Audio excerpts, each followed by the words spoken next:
Amang Diyos na pinakamakapangyarihan sa lahat, na sa isang salita, nilalang ang mundo at patuloy na nangungusap sa sangkatauhan. Taos-pusong aming pasasalamat, kaming mga naglilingkod sa bayan bilang online media broadcasters, mga mobile journalists at 10 ng aming mga kapatid sa pamamahayag. Pinupuri ka namin sa ipinagkaloob na malikhaing talino, kaalamang teknikal at kakayahang panaigin po ang katotohanan. Magtaglay po sana kami ng karunungan, matibay na integridad, malawak na pananaw at makatarungang mga desisyon sa aming mga tungkulin. Naway magsilbi po kaming tinig ng mga mahihina at hamon sa mga makapangyarihan, tagapaghatid ng kaalaman at kaliwanagan sa mga nagugulumihanan. Tulungan niyo po kami na magampanan ang aming mga propesyon sa pinakamataas na antas, lalo't higit sa panahon ng kasalatan, kakulangan ng oras at matinding kompetisyon. Patatagin niyo po kami laban sa mga tukso na sumang-ayon sa kung ano ang nakararami, maghaka-haka, makisama sa mali at ang magmadali. Tulungan niyo po kami, ang mga manonood, mga mambabasa at mga taga-suporta na magampanan ng aming mga papel ng may talino at pangunawa ng ang katotohanan at kagandahan po ang manaig sa online media. Iniaalay po namin ang panalangin ito sa ngalan ni Jesus na tagapaghatid ng magandang balita, naghayag ng kanyang katotohanan at nag-alay ng kanyang sarili sa sanlibutan. Amen.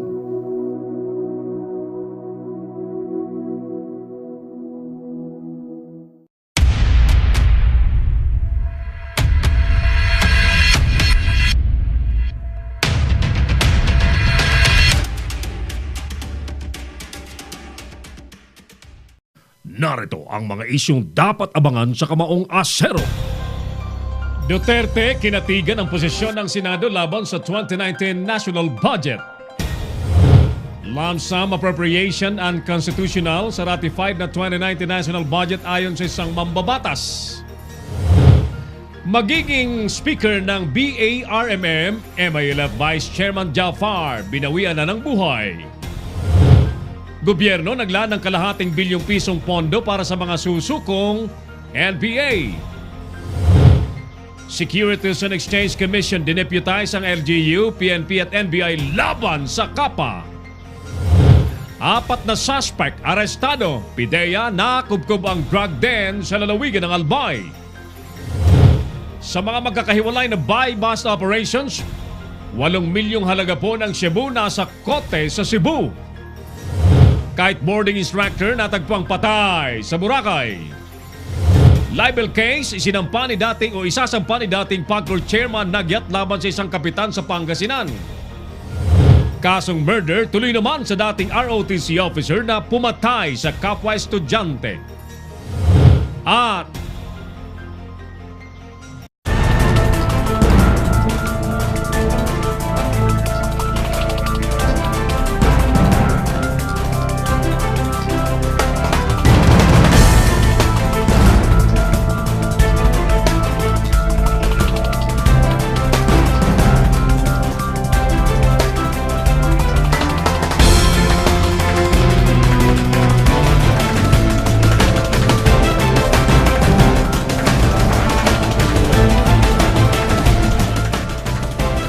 live from the studios of Little News Philippines, Herald Dakame of Kamaong Asero starts now!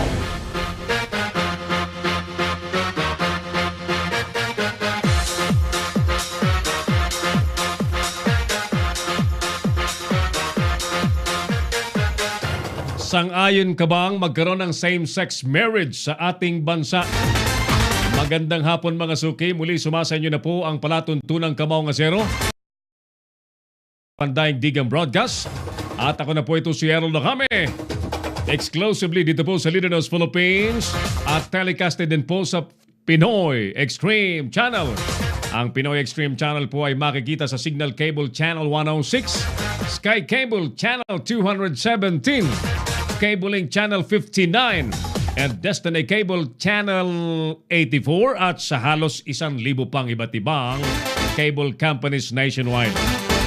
Siyempre, kapiling po natin ang buong puwersa ng Leader News Philippines at ng Pinoy Extreme Channel. Ang ating programa po ay muling pinalilipad ng napakatayog ni Broadcast Officer Clarence Andaya. Habang ang ating Operations Head, Engineer Oliver Licop ay nakaremote po sa atin sa Makati area. At ang ating Creative Director, Mark Anthony Reynoso, papunta pa lang yata sa studio, dala-dala ang kanyang blowout. Kaya. At syempre yung ating creative producer Carlo Reyes nakaremote din sa Alabang area. Ang ating mga telepono mga suki tulad pa rin po ng dati 0927-494-2175 and 0949-736-5000. Don't forget to like our FB page ng Leader News Philippines. Mag-comment at i-share po natin ang ating live video at pati ng ating page para mas marami pong nakakaalam ng mga totoong nangyayari sa ating bansa. Iratsada na muna natin ang mga reports para hindi po kayo nakikwentuhan ng mga peking balita. Unahin natin ang report at mga nangyari po sa Senado. Villar, pinuri daw ang pagkakaisa ng mga kilalang korporasyon para sa ikabubuti ng kalikasan. Alamin natin ang balitang binantayan ni partner Jojo Sikat. Parang Jo, magandang hapon! Pasok ka! Pinuri nitong si Senadora Cynthia Villar ang mga kilalang mga korporasyon na nagkaisa para sa kalikasan. Tinutukoy ni Villar itong ginawang kasunduan ng yung Memorandum of Agreement na nilagdaan sa pagitan ng Philippine Alliance for Recycling and Material Sustainability o itong PARMSA at yung lokal na pamahalaan ng lungsod ng Parañaque. Ang PARMSA ay non-profit organization na binubuo ng mga malalaking korporasyon na itinatag noong taong 2014 na kinabibilangan ng Coca-Cola Philippines, Mondelez Philippines, Nestle Philippines Incorporated, Pepsi-Cola Products Philippines Incorporated, Procter & Gamble Philippines, Unilever Philippines, Universal Corporation Incorporated at iba pang malalaking korporasyon na ang tanging layunin ay muling mapakinabangan ang mga plastic sachet na kanilang mga produkto sa halip na maging perwisyong basura sa bansa, partikular na sa karagatan. Sinabi ni Villar na nakakatuwa na may isang non-profit organization na katulad ng PARMS na nagpa-participate ngayon sa recycling sa bansa. Aminado si Villar na hindi nito magagawang mag-isa lamang para magtagumpay sa advokasya kung kaya't malaking tulong aniya ang ginagawang MOA signing sa pagitan ng PARMSA at Parañaque City Government sa pangunguna nitong si Mayor Edwin Olivares. Ayon kay Villar, syempre natutuwa tayo kasi maraming nagpa-participate sa recycling. Of course, we cannot do it alone. Everybody should participate. So sa bawat bayan na tumulong, malaking bagay yun.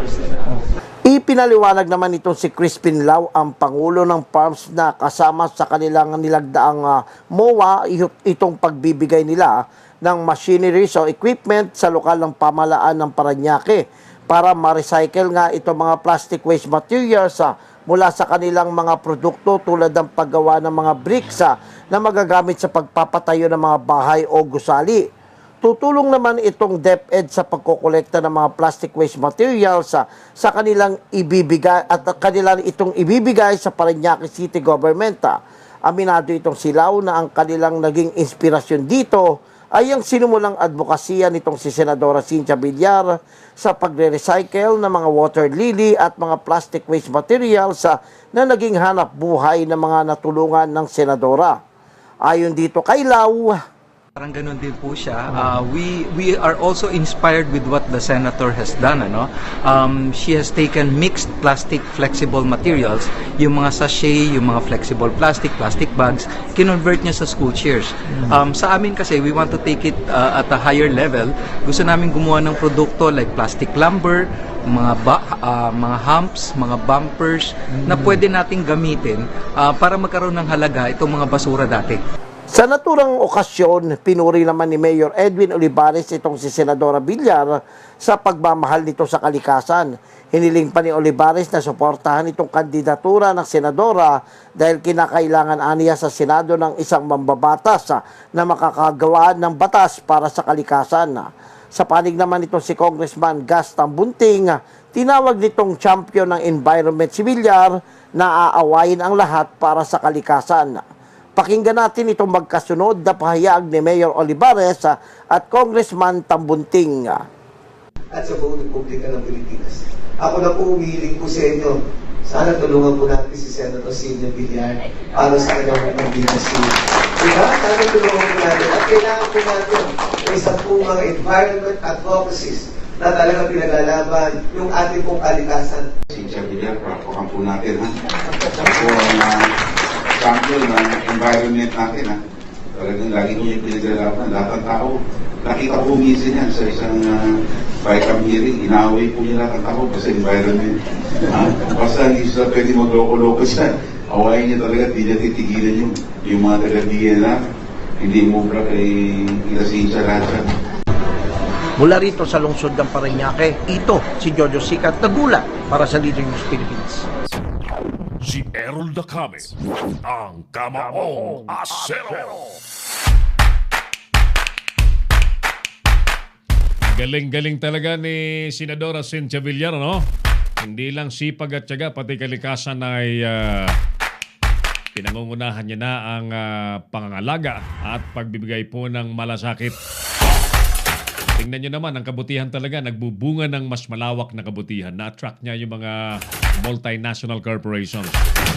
At tayong lahat dapat ay maging ganun, ano? Na conscious po tayo sa pangangalaga sa kalikasan sapagkat ang kalikasan, mga suki, ay siyang buhay po natin. Pagka ang kalikasan, inabuso po natin, gumaganti po ang kalikasan sa pamamagitan po ng malalakas na bagyo, tag-init, mga landslides, mga pagbaha na yan, na tao din po ang napipiligruhan kapag ka bumalik yan sa atin in forms of kalamidad.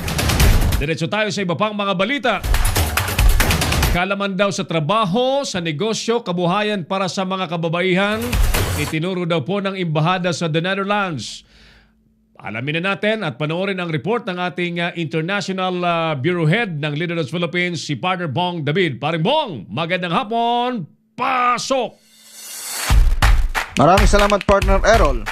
Trabaho, negosyo, kabuhayan. Yan po ang tema ng programa. Ito ay isang info forum on entrepreneurship na ginanap sa ating Embahada ng Pilipinas dito sa The Hague, Netherlands nitong Sabado. Kasabay sa paggunita sa Araw ng mga Kababaihan o International Women's Day and Philippine National Women's Month ay ipinakita ang malaking tulong ng TNK o Trabaho, Negosyo, Kabuhayan sa ating mga kababaihan, especially sa mga OFW na nakasalukuyang nasa ibang bansa. Ang nasabing forum ay pinangunahan ni Mr. Benedict Oy, Trade Counselor ng TNK o Trabaho, Negosyo, Kabuhayan ng Philippine Trade and Investment Center mula sa bansang Belgium.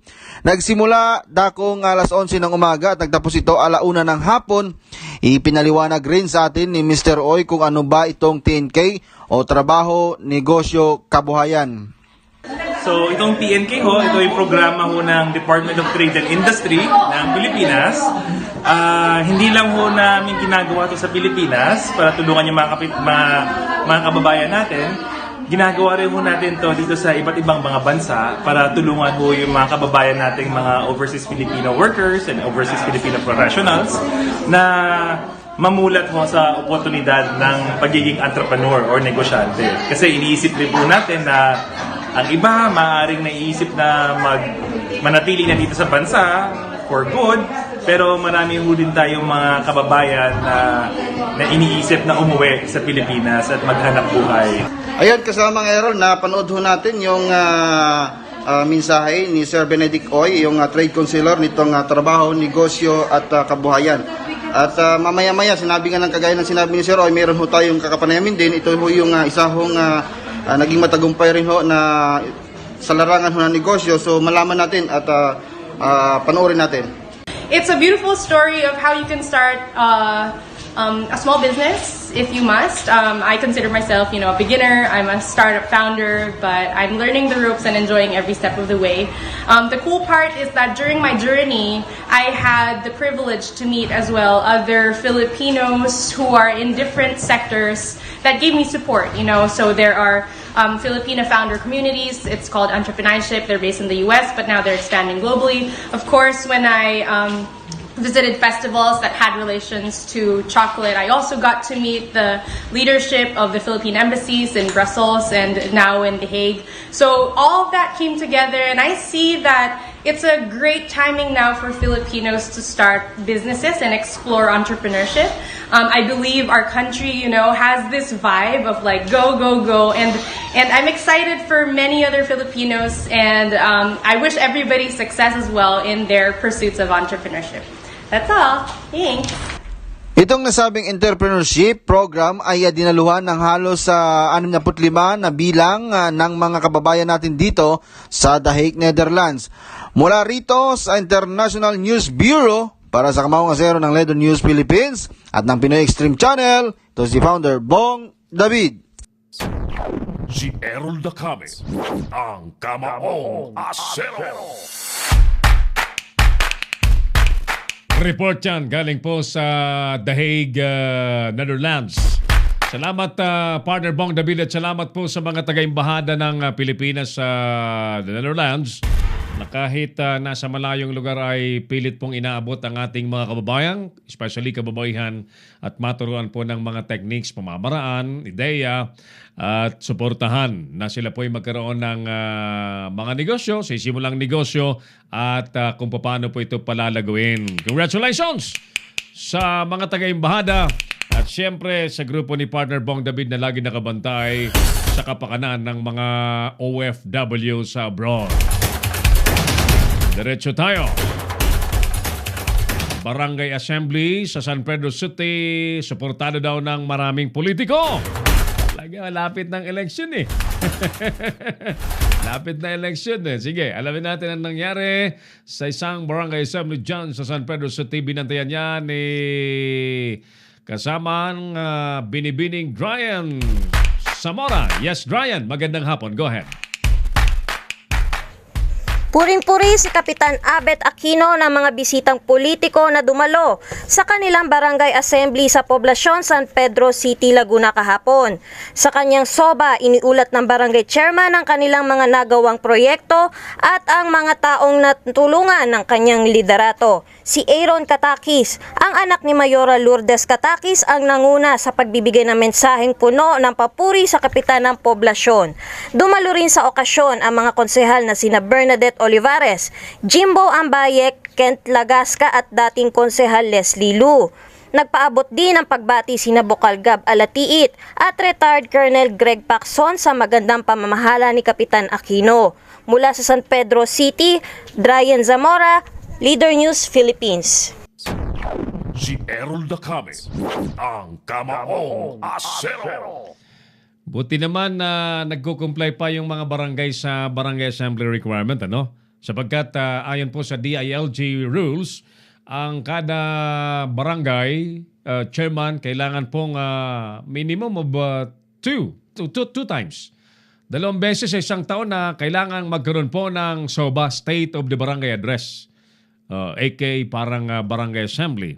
At ang pinaka-espiritu po niyan ay maiulat ng barangay kapitan yung kanyang mga accomplishments sa kanyang constituentes.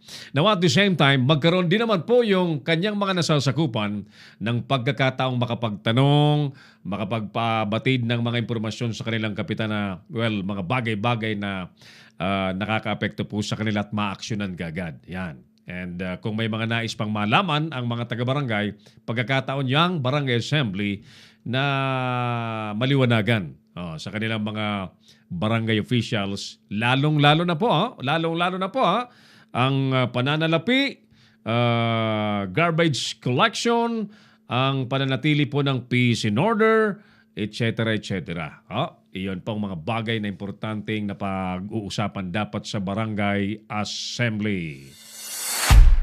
Isa pang report ang ating panoorin. Balikan natin ang Senado. House Speaker Arroyo maharap daw sa kasong falsification of legislative documents ayon kay Senador Ping Lacson. Nako po, paano na kaya yan? Pag nakasuhan na naman yan si GMA, anong mangyayari? May kalalabas lang sa kulungan, di ba? O siya. Panahon ni Pangulong Duterte, nakalabas siya sa... Actually, hindi ho kulungan. Alam niyo po mga mayayaman, kapag ka medyo may kaso, hospital arrest, yan ang kaibahan eh. Pagka mahirap ang may kaso, may kaladkad, may suntok, may sapak, may tadyak, papunta sa napakainit, maliit, masikip na karsel. Ayan. Pag mayaman, hospital arrest. Ayan. So, nakalabas na si Pangulong GMA, dating Pangulong GMA, at ngayon po ay naging House Speaker pa. Ang problema, ayan. Sige, panoorin po natin ang nagbabalik para mag-report. Magulat sa atin, paring Jojo Sigat. Paring Jo! Ayan, sige, ano bang pinagsasabi ni Senador Ping Lacson dyan sa mga nangyari sa House of Representatives? Go ahead. Naniniwala itong si Senator Pampilo Lacson na posibleng maharap sa kasong falsification of legislative documents itong si House Speaker Gloria Macapagal Arroyo matapos na lagdaan ito yung House version ng enrolled bill ng 2019 General Appropriations Act, itong national budget na isinumiti sa Senado at Palasyo. Naninindigan itong Senado sa panguna ni Senate President Vicente Tito Soto III na hindi nito lalagdaan ang 2019 budget dahil sa may nilabag sa konstitusyon ng House matapos na magkaroon ng internal realignment sa budget ng mga kongresista sa kanilang mga distrito kahit na aprobahan na ang budget sa Bicameral Conference Committee. Sa panayam sa Senado, sinabi ni Lacson na malinaw na may paglabag itong si Speaker Arroyo matapos na lagdaan nito ang budget version ng House kung saan binawasan ang budget sa distrito ng mga kongresista na kaalyado ni dating House Speaker Pantaleon Alvarez habang dinagdagan naman ang mga mababatas na kaalyado nitong si Arroyo. Aniya ni Lacson, kahit sinong taxpayers ay maaaring kasuhan si Arroyo sa ombudsman dahil sa ginawa nito. Ayon kay Lacson, in fact, since Speaker Arroyo already signed the enrolled bill, the House version of the enrolled bill, she's already prone to being charged for falsification because she's already certified on something that did not take place. Kasi ang sinacertify mo, ito yung in-approve namin sa plenaryo. Ano ba yung niretify nila sa House? Pareho rin ang niretify namin BICAM report sa Senate. Di ba? Sir, kahit hindi pa siya consummated. I mean, hindi pa na-sign na. Consummated na yun. She already signed. Pero kahit bill lang siya. Hindi consummated yung GAA. Pero the act of falsifying or signing a falsified document is already consummated. Magugulita na hindi pa rin nagkasundo ang House at ang Senado kagabi sa isinagawang pagpupulong sa Palasyo ng Malacanang kaharap ang Pangulong Rodrigo Duterte. Iginit kasi nitong si Congressman Rolando Andaya yung kanilang House version na nagkaroon nga ng internal realignment na mariing tinututulan ng mga senadora.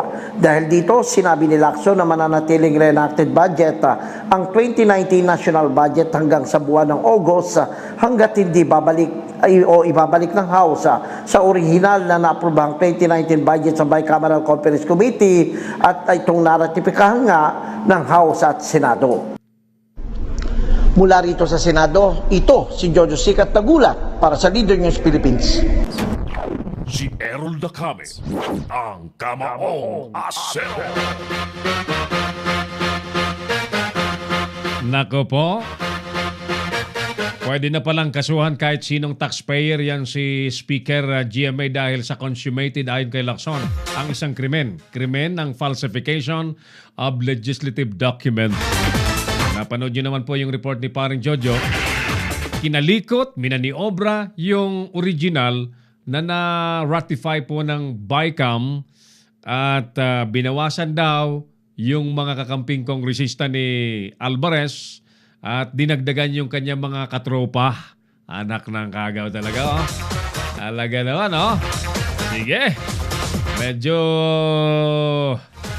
Medyo nagiging nasa hot seat na naman ang dati na pong nakasuhan ng planner pero talagang sobrang swerte naman ang aling ito na naging dating Pangulo Pero ang sabi ni, naalala nyo, ang sabi ni FPJ, dinaya siya. Dinaya siya. Sabi ni asawa ni Susan Roses, si Susan Roses, diba? Susan Roses. Not only once, but twice. Bahagi po yan ng ating kasaysayan na hindi po maitatanggi. But normally, pagka ganito pang usapan natin, may magagalit sa atin na mga kakampi ni ano. At sa atin po, we are factual, we are truthful, and we are objective. Ang pinag-uusapan po natin kung ano yung ginawa nila. Not personal things. We don't have any personal grudge against GMA. Ang pinag-uusapan po natin dito, yung act, supposedly, as a public servant, na dapat po ay laging sa kapakanan ng taong bayan, hindi po sa kapakanan na personal nila. Ay nako. Sige, punta muna tayo sa ating survey question mga suki. Sang-ayon ka bang magkaroon ng same-sex marriage sa ating bansa? Magbabasa lang ako, Clone, ng ilang mga reactors natin at yung mga maagang na nagparamdam sa ating palatuntunan. Presi Tampos, hi, Ma'am Presi. Sabi niya rito, good afternoon, Sir Errol, konsulta na kami. Thank you, Presi. Si Idol Yusuf Mando, magandang hapon, Idol Errol. Ayan, thank you, Professor Yusuf Mando, na isang anchor din po sa DWAD, diyan po sa Campo Crame. Yan, kasama po natin sa Hukbong Federal ng Kilusang Pagbabago. Committee Chairman on Political Affairs. Yan. Idol, Yusuf, magandang hapon at thank you for joining our program. At syempre yun yung tropa ni paring Bong David dyan sa the Netherlands. Jen Cabling Peralta. Good morning, sir, sabi niya. Umaga pa lang kasi sa Middle East, no? Ayan. Jen, kumusta ka dyan? I hope you're always okay. Si Ron, nakamonitor din sa atin. Si Ron Soriano. Si Kabayan, Manoy William Lipata ng University of Caloocan. Thank you, sir, William. Kabayan, Manoy. Shataf Iwala. Sabi niya, big no. Yan. Shataf Iwala. That is the way of Satan. Ayaw kong maging Sodoma and Gomorrah ang Pilipinas. Sabi yan ni Shataf Iwala. Tunay niya kayang pangalan yan. Kayo po mga suki, ano po ang inyong pananaw? Ano po ang opinyon? Sangayon ka ba na magkaroon po ng same-sex marriage sa ating bansa? When we say same-sex marriage, ito po yung pag-aasawa, pagpapakasal. Linawin ko ho, wala pang ganyan sa Pilipinas na batas na pumapayag na ang babae sa babae ay magpakasal at mamuhay bilang mag-asawa. At ganoon din po yung lalaki sa lalaki. Wala pang ganyan na ano. But we are so aware na marami pong mga kababayan tayo na ganyan po ang sinasabing kasarian na may mga kanyang-kanyang relationships, ika nga, no? Ang kulang daw po sa kanila ay maging tunay na mag-asawa, legal na mag-asawa sa pamamagitan po ng kasal. Ayan. Kasal. Marriage. Sangayon ka ba na magkaroon ng same-sex marriage sa ating bansa? Balikan ko po kayo mga suki, sa ating palatuntunang kamaungan sa pagkalipas ng ilang importanteng paalala. Magbabalik si Errol na kami sa Kamaong Asero. Bring your business over 1 million TV or online. Reach your target customers anytime, anywhere. Your brand on TV or on the web. Get more customers and grow your business. Advertise now.